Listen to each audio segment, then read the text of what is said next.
Hello guys आज की इस वीडियो में हम आपको पॉलिटेक्निक एंट्रेंस एग्जाम के पॉइंटम से फिजिकल केमिस्ट्री का एक मोस्ट इंपॉर्टेंट चैप्टर गैसी नियम बताएंगे। गैसी नियम को हम आपको बहुत ही आसानी तरीके से बताएंगे। हर बार गैसी नियम का एक या दो क्वेश्चन पॉलिटेक्निक एंट्रेंस एग्जाम में आता है। गैसी नियम में जैसा कि हम लोग जानते हैं, गैसी नियम में सबसे पहला नियम मेरे पास आता है बायल्स का नियम। अब बायल्स का नियम मेरे पास क्या कहता है कि स्थिर ताप पर किसी गैस की निश्चित मात्रा का आयतन दाब के व्युत्क्रमानुपाती होता है। हाँ गैस ये कह रहा है कि स्थिर ताप पर किसी गैस की निश्चित मात्रा का आयतन दाब के व्युत्क्रमानुपाती होता है।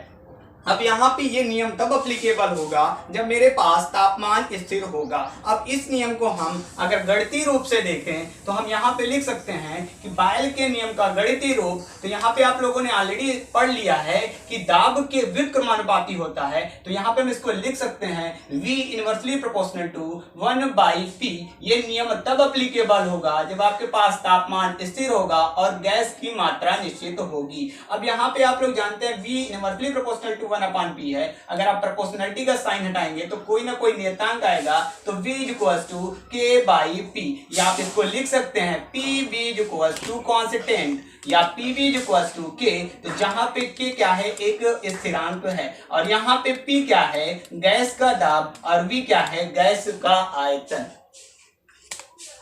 की बात करेंगे। बायल का नियम देखेंगे दो भिन्न गैसों के लिए। तो बायल का नियम दो भिन्न गैसों के लिए हम लिख रहे हैं, वो भी तब के लिए एप्लीकेबल है जब मेरे पास तापमान स्थिर है। तो यहाँ पे मान लेते हैं, माना मेरे पास दो गैस A तथा B हैं, जिसमें गैस A का दाब P1 और तथा आयतन V1 है, तथा दूसरी गैस का दाब हम मान लेते हैं B है, जिसका दाब P2 है और आयतन V2 है। और यहाँ पे अगर हम बात करें तो गैस A के लिए हम बायल का नियम लगाते हैं। तो मेरे पास बायल का नियम था PV इक्वल्स टू कांस्टेंट, बायल का नियम था PV इक्वल्स टू कांस्टेंट, और यहाँ पे तब था ये जब स्थिर ताप और गैस की मात्रा निश्चित थी। हम गैस A के लिए बायल का नियम लगा रहे हैं। तो गैस A के लिए बायल का नियम होगा P1 V1 equals to K। इसको हम समीकरण नंबर 1 मान लेंगे। ये है मेरे पास गैस A के लिए। अब सेकंड इक्वेशन की बात करेंगे गैस B के लिए।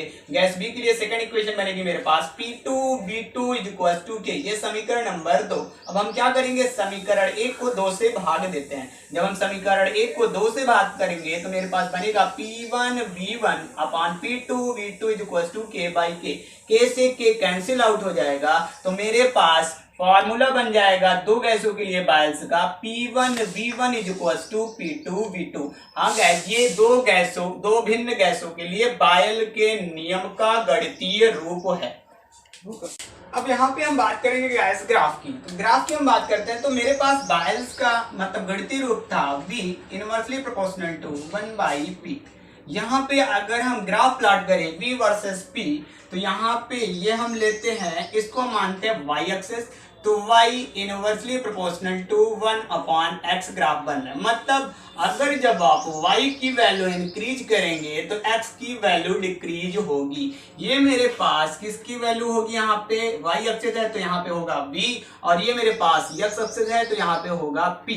इस X एक्सिस पे मेरे पास P प्लॉट होगा और इस Y एक्सिस पे मेरे पास V प्लॉट होगा, और यहाँ पे हम ग्राफ प्लॉट करने जा रहे हैं V inversely proportional to 1/P। तो यहाँ पे जब आप Y की वैल्यू इंक्रीज कर रहे हैं तो X की वैल्यू डिक्रीज हो रही है। तो यहाँ पे जो ग्राफ बनेगा वो ग्राफ बनेगा रेक्टेंगुलर हाइपरबोला, जिसको हम लोग बोलते हैं समकोणीय अतिपरवलय। और ये ग्राफ आपके लिए तब बना है जब यहाँ पे टेम्परेचर कांस्टेंट है। इस ग्राफ में टेम्परेचर कांस्टेंट है और मास भी आपके पास कांस्टेंट है, क्योंकि हमने बताया था यहाँ पे गैस की मात्रा क्या होगी, निश्चित होगी। और जब किसी ग्राफ में टेम्परेचर कांस्टेंट होता है तो उस ग्राफ को हम लोग बोलते हैं आइसोथर्म कर्व। आइसोथर्म का मतलब होता है समतापी और कर्व का मतलब होता है वक्र। अब हम यहाँ पे सेकेंड ग्राफ प्लॉट करेंगे। सेकंड ग्राफ हम यहाँ पे प्लॉट करने जा रहे हैं किसके किसके बीच, v versus 1/p, v versus 1/p। Simple सी बात है। अब यहाँ पे आपके पास y एक्सिस पे है v और x एक्सिस पे आपके पास पूरा पूरा है 1/p। तो यहाँ पे जब आप इसको कंपेयर करेंगे तो ये आपके पास पूरा पूरा आप यहाँ पे है y और इसको आप प्रोपोर्शनलिटी का साइन एज्यूम कर लीजिए। 1/p को आपने पूरा पूरा कितना एज्यूम कर लिया है, x। प्रोपोर्शनलिटी का साइन जब आप हटाएंगे तो y बराबर मेरे पास आएगा mx। ये आपके पास एक स्ट्रेट लाइन का ग्राफ आ रहा है जो कहां से पास होगी, ओरिजिन मतलब मूल बिंदु से पास होगी। ये भी ग्राफ आपके लिए तब प्लॉट किया गया है जब आपके पास टेम्परेचर क्या है, कांस्टेंट है। जब टेम्परेचर कांस्टेंट है और हमने ऑलरेडी बताया है निश्चित गैस की मात्रा होगी मतलब मास भी आपके पास कांस्टेंट होगा। अब यहाँ पे हम थर्ड टाइप का ग्राफ देखने जा रहे हैं। थर्ड टाइप का हम लोग जो ग्राफ प्लॉट करेंगे गाइस, वो मेरे पास ग्राफ होगा PV वर्सेस V या PV वर्सेस P। ये PV किस एक्सिस पे है आपका, y एक्सिस पे है और ये आपका V है किस एक्सिस पे है, x एक्सिस पे है। अब यहाँ पे हम PV versus V graph plot कर रहे हैं। हम लोगों को ऑलरेडी मालूम है कि बायल्स का लॉ होता है PV इक्वल टू कांस्टेंट, मतलब आप कुछ भी चेंज कर डालें लेकिन PV का मल्टीपल मतलब PV का गुणनफल हमेशा के लिए स्थिर रहेगा। मतलब अगर आप चाहे V बढ़ा डालें लेकिन PV का गुणनफल हमेशा नियतांक रहेगा तो हम लाइन ग्राफ इसे हम लोग बोलते हैं। या इस ग्राफ को हम सेकंड टाइप से ऐसे भी प्लॉट किया जा सकता है कि अगर आप के पास ये ग्राफ इस तरह प्लॉट करने के लिए दे दिया गया PV वर्सेस P, अभी भी आप देख लीजिए कि बायल्स का लॉ होता है PV इक्वल्स टू K। मतलब अगर आप PV का मल्टीपल हमेशा के लिए कांस्टेंट रहेगा, चाहे आप दाब में चेंज कर डालें या आयतन में चेंज कर डालें तब भी उस पर कोई फर्क नहीं पड़ेगा। तो यहाँ पे जो ग्राफ बनेगा वो एक कांस्टेंट लाइन ग्राफ बनेगा। अब आपको हम बायल्स लॉ पर आधारित कुछ क्वेश्चन करवाने जा रहे हैं।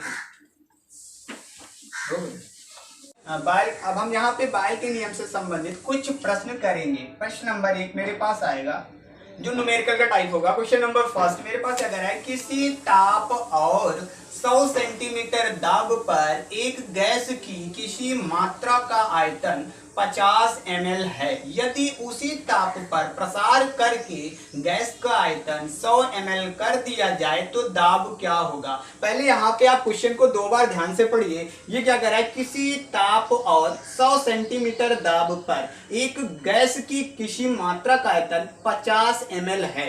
यदि उसी ताप पर, इस पॉइंट को आप ध्यान से देखिए, उसी ताप पर मतलब यहाँ पे जो तापमान पहले था वो तापमान अभी भी है। मतलब ये सिंपल सा बता रहा है कि ये जो क्वेश्चन है बायल से नियम से संबंधित है क्योंकि यहाँ पे तापमान स्थिर किया गया है। फिर आगे कह रहा है उसी ताप पर प्रसार करके गैस का आयतन 100 ml कर दिया जाए तो दाब क्या होगा। अब यहाँ पे एक गैस मेरे पास A है अगर हम मान लेते हैं, दूसरी गैस मेरे पास B है और यहाँ पे टेम्परेचर फिक्स है। मतलब सिंपल सी बात है, यहाँ पे 2 गैसों के लिए बायल के नियम का गणितीय रूप वाला सूत्र लगेगा। अगर यहाँ पे हम सिंपल सा बात करें तो मेरे पास दिया है, पहला क्या दिया है मेरे पास, यहाँ पे देखिए मेरे पास दिया है किसी ताप पर 100 सेंटीमीटर दाब। अगर हम इस गैस को, पहले वाली गैस को A मान लेते हैं तो ये मेरे पास दाब होगा P1। P1 मेरे पास कितना दिया है, 100 सेंटीमीटर। फिर आगे देखिए कह रहा है एक गैस की किसी मात्रा का आयतन 50 ml है। मतलब ये मेरे पास पहली वाली गैस है इसलिए आयतन हम कितना मानेंगे V1, तो ये मेरे पास होगा 50 ml। फिर मेरे पास नेक्स्ट दिया है यदि उसी ताप पर, ताप फिक्स किया है इसलिए हम बायल का नियम लगाएंगे, ताप पर प्रसार करके गैस का आयतन कितना 100 ml किया गया। अब ये दूसरी गैस आ चुकी है तो इसका आयतन कितना एज्यूम करेंगे, V2 मेरे पास कितना होगा 100 ml। अब यहाँ पे आगे मुझे कह रहा है 100 ml कर दिया जाए तो दाब क्या होगा। मतलब हमको क्या कैलकुलेट करना है, P2 मेरे पास नहीं मालूम है और 2 गैसों के लिए मेरे पास फॉर्मूला एप्लीकेबल होता है P1 V1 is equals to P2 V2। हमको कैलकुलेट क्या करना है, P2, तो यहां से हम P2 कैलकुलेट कर सकते हैं। P2 is equals to P1 V1 upon V2। इस फॉर्मूले में आप सारी वैल्यू सब्स्टिट्यूट कर दीजिए। अब यहां पे हम सारी वैल्यू सब्स्टिट्यूट करते हैं। मेरे पास P1 का मान कितना दिया है, P1 का मान मेरे पास दिया है 100 और V1 का मान मेरे पास दिया है 50 ml और मेरे पास V2 का मान दिया है 100 ml। अब यहाँ पे आप देखिए 100 से 100 कैंसिल आउट हो जाएगा। पहला वाला जो आपके पास दाब है वो सेंटीमीटर में है, इसलिए दूसरा वाला दाब भी आपका सेंटीमीटर में आएगा। यही आपका आंसर है। अब यहाँ पे हम सेकंड क्वेश्चन की बात करते हैं। अब यहाँ पे हम सेकंड क्वेश्चन देखेंगे। सेकंड क्वेश्चन मेरे पास क्या कहता है, किसी ताप और 760 mmHg दाब पर एक गैस की मात्रा का आयतन 74 ml है, 74 ml है। यदि उसी ताप पर दाब 74 सेंटीमीटर Hg कर दिया जाए तो गैस के आयतन में कितना परिवर्तन होगा। पहले तो आप यहाँ पे जान लीजिए ये किस पर आधारित प्रश्न है, बॉयल के नियम पर, क्योंकि यहाँ पे टेम्परेचर कांस्टेंट है। पहले भी जो टेम्परेचर है वही का टेम्परेचर बाद में है। तो यहाँ पे हम दो गैसों के लिए हम फॉर्मूला अप्लीकेबल करेंगे। तो मेरे पास दो गैसों के लिए फॉर्मूला होता है P1V1 = P2V2 और मेरे पास जो डाटा दिया वहां पे लिख लेते हैं डाटा। मेरे पास क्या दिया है, मेरे पास दिया है यहाँ पे दिया है 76 mmHg दाब। तो ये मेरे पास क्या होगा, P1 मेरे पास है 76 mmHg। फिर मेरे पास आगे देखिए क्या दिया है, एक गैस की मात्रा का आयतन, ये मेरे पास होगा V1। ये मेरे पास दिया है 74 ml।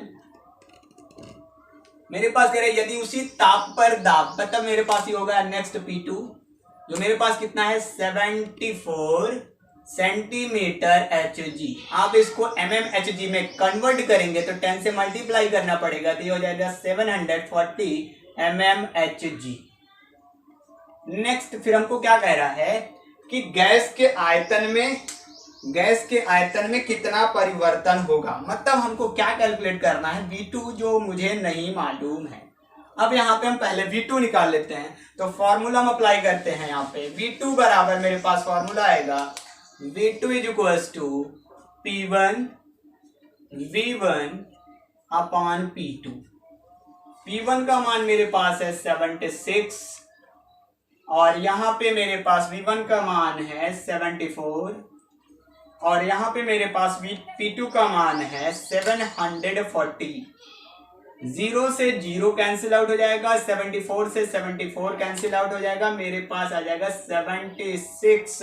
और V1 का मान किस में था, V1 का मान मेरे पास था ml में है, तो V2 का मान भी किस में आएगा, ml में। और हमको क्या ज्ञात करना है, आयतन में कितने का परिवर्तन हुआ। तो मेरे पास आयतन में वृद्धि का सूत्र होगा डेल्टा V = आयतन में वृद्धि = delta V V2 minus V1। V2 मेरे पास कितना है 76, V1 मेरे पास कितना था 74। तो यहाँ पे आयतन में कितना आ रहा है 2, लेकिन हमको पहले से आयतन में कितने की वृद्धि है। तो पहले वाला आयतन मेरे पास कितना था गैस, पहले वाला आयतन मेरे पास कितना था, अभी जो आया है V2 वो मेरे पास था कितना 76 और उसमें कितने की वृद्धि हो गई, 2 गुने की। तो 76 × 2 जब इसको मल्टीप्लाई करेंगे तो ये मेरे पास आ जाएगा 152 ml। यही मेरा फाइनल आंसर है। अब हम यहाँ पे लास्ट इस टाइप के सेकंड क्वेश्चन की बात करेंगे, थर्ड। अब यहाँ पे हम तीसरा क्वेश्चन देखेंगे जो बहुत ही easy type of shortcut question है। ये तीसरा क्वेश्चन हमारे पास कह रहा है कि स्थिर ताप पर यदि गैस का आयतन 2 गुना कर दिया जाए या 2 गुना करने पर गैस का दाब कितना होगा। या तो आप इसको शॉर्टकट ट्रिक से लगा सकते हैं, सिंपल सा, स्थिर ताप है तो आप बॉयल का नियम एप्लीकेबल कर देंगे, PV = K। और यहाँ पे ये बार बार वर्ड बोल रहा है कि आयतन 2 गुना कर दे रहा है और हमको ये मालूम है PV = कांस्टेंट। मतलब अगर PV = कांस्टेंट है तो आप जितना आयतन में परिवर्तन करेंगे दाब भी उतना करेगा ताकि वैल्यू कितनी आ जाए 1। तो हमारे पास ये बोल रहा है सिंपल सा, दाब का डाटा नहीं मालूम, उसको अभी हम कैलकुलेट कर लेंगे। P नहीं मालूम, V कितना कह रहा है 2 गुना कर दे रहा है, मतलब ये मेरे पास हम मान लेते हैं 2V ना लिखकर हम डायरेक्टली एक वैल्यू लेकर चलते हैं 2।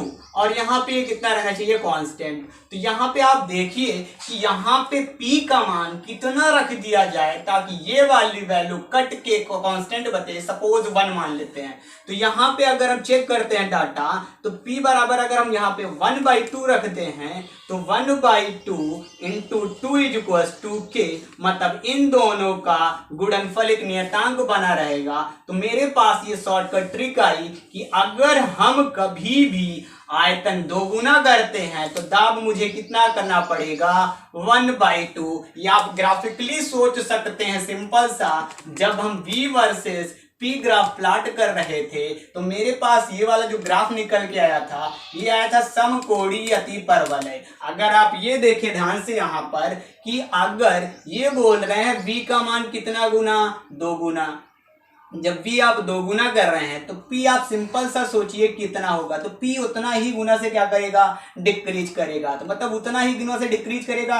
ये किसमें है, हर में है, तो हर में है तो कितना इसको लिखेंगे, 1/2। तो एक आप इसको डायरेक्टली सॉल्व कर सकते हैं कि PV का गुणनफल हमेशा के लिए नियतांक होगा। तो V मेरे पास अगर 2 गुना है तो P का मान 1/2 होगा, तभी ये डाटा कितना निकल के आएगा, 1। तो मतलब मेरे पास आंसर कितना आएगा, दाब कितना होगा, 1/2। या आप ग्राफिकली सॉल्व कर सकते हैं कि हमको मालूम है बायल का लॉ पे जब हम ग्राफ प्लॉट करते हैं V वर्सेस P तो वो निकल के आता है समकोणीय अतिपरवलय। मतलब अगर आयतन इंक्रीज करेगा तो दाब का मान घटेगा, उतने ही डाटा से घटेगा जितने ही डाटा से आयतन बढ़ेगा। तो यहाँ पे जो आपके पास दाब का आंसर आएगा वो कितना आएगा, 1/2।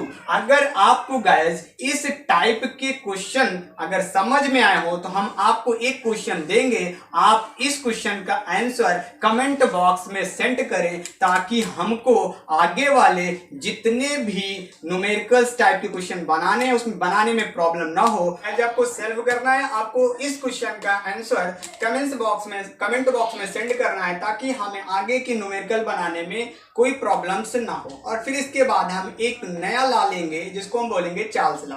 अब इस क्वेश्चन को आप पहले ध्यान से सुन लीजिए। ये क्वेश्चन मेरे पास कह रहा है कि 60 सेंटीमीटर दाब पर एक गैस का आयतन 540 सेंटीमीटर क्यूब है। आयतन 340 सेंटीमीटर क्यूब कर देने पर गैस का दाब कितना होगा। मतलब ये सिंपल सी बात है, इसने एक वर्ड छुपा रखा है। जो आपके पास कौन सा वर्ड छुपा रखा है, तापमान। मतलब ये बायल के नियम पर आधारित प्रश्न है। तो यहाँ पे आप 2 गैस के लिए फॉर्मूला लगाएंगे बाल का, P1V1 is equal to P2V2। आपको देखिए P1 का मान भी मालूम है, V1 का मान भी मालूम है और यहाँ पे V2 का मान भी मालूम है। P2 का मान नहीं मालूम है, आप आसानी से कैलकुलेट कर इस क्वेश्चन का आंसर कमेंट बॉक्स में सेंड कीजिए। हम आपको नेक्स्ट